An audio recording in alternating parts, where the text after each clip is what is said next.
Our third storyteller is Ronda Mackie. Ronda is a proud mom of two fabulous daughters, a loyal servant to her dogs, and a fierce advocate for harm reduction. She thrives on the great outdoors, loves a good travel adventure, and firmly believes snacks should be considered a love language. I agree with her. Please welcome Ronda Mackie.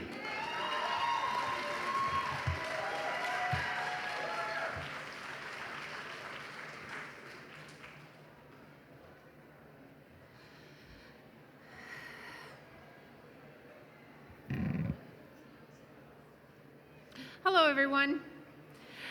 As they've already said, my name is Ronda Mackie. I'm super honored to be here today speaking at Rockin Recovery.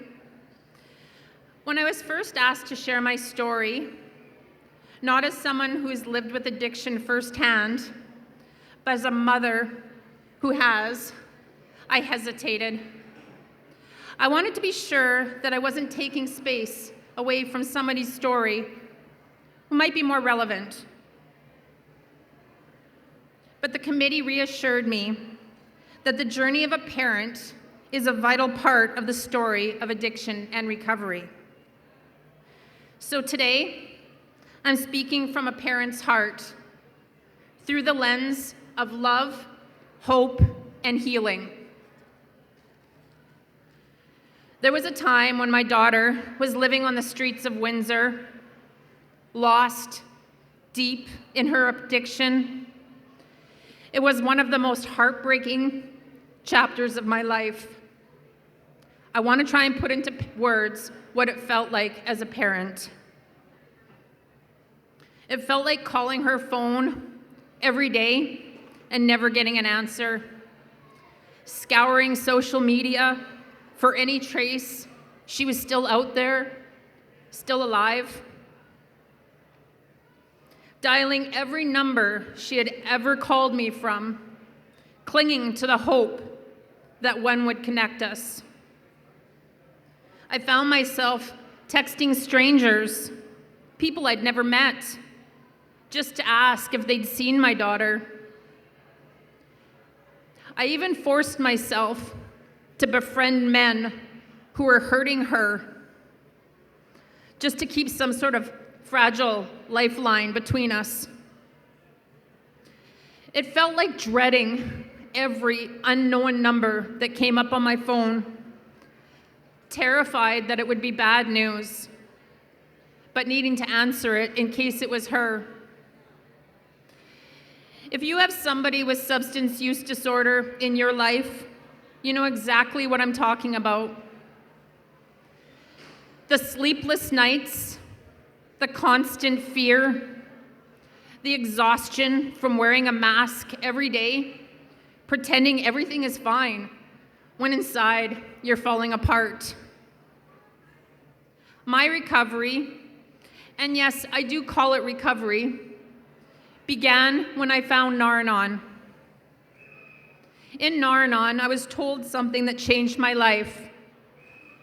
You have to save yourself first, so there's something left when she's ready to save herself. That was the beginning of learning to take care of myself, not because I was giving up on my daughter, but because I needed to survive too. Nar-Anon gave me the connection with other parents and caregivers, that lifeline that I really needed.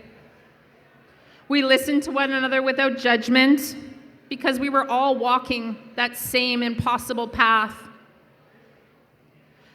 A big part of my healing came from working in harm reduction. Immersing myself in the principles of harm reduction helped me find peace and purpose. I embraced the idea the opposite of addiction isn't sobriety, but it's connection. I've had the incredible privilege of working alongside Rick Thompson for the last 10 years. Many of you in this room know him. He's the very embodiment of harm reduction. Rick taught me, through his actions, what it means to meet people where they are and never to give up on connection. I remember I had a conversation with Rick one time, and I asked him, what did I do wrong? I truly believed I must have done something to cause this to happen, to cause my daughter's addiction. But Rick, in his non-judgmental way, reminded me that addiction isn't about blame. He always came back to the facts, the data, the research. That's how he relates. And somehow, that grounded perspective helped me see things differently. It reminded me that love, not blame, is where healing begins. That was a turning point when I realized I wanted connection more than I wanted control. I wanted a relationship with my daughter, any kind of relationship, more than I wanted her to stop using. Over time, my heart softened, and I stopped trying to fix and tried just loving. That shift changed everything.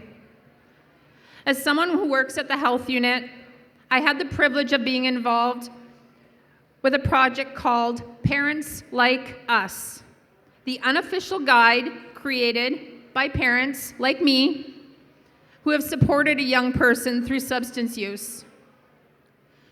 Working alongside these parents was both humbling and empowering. We shared our experiences, our love, our hope, our pain. As part of the project, I had an opportunity to share a piece of my story in a poem. Today, I'm going to share just a piece of that poem with you. The support group didn't help heal my child. It was there to help heal me. To learn to love the person and not the behavior. To understand that I can't control this, I can't change this, and I didn't cause this. That's the 3 C's to live by. If I could give you advice, the parent going through this now, do everything with love. Don't blame, shame, yell, scream, beg. Ask the hard questions with love. Have enough left in your emotional tank for when your child is ready for change. Take breaks now. Give yourself grace. And don't ever change your phone number. I never changed my phone number, and I'm really, really glad I didn't. The next speaker today is my daughter, and today we're leaving you with a message of hope, not just for those of you in recovery, but the families who love them. You are not alone. Recovery is possible for all of us. Thank you.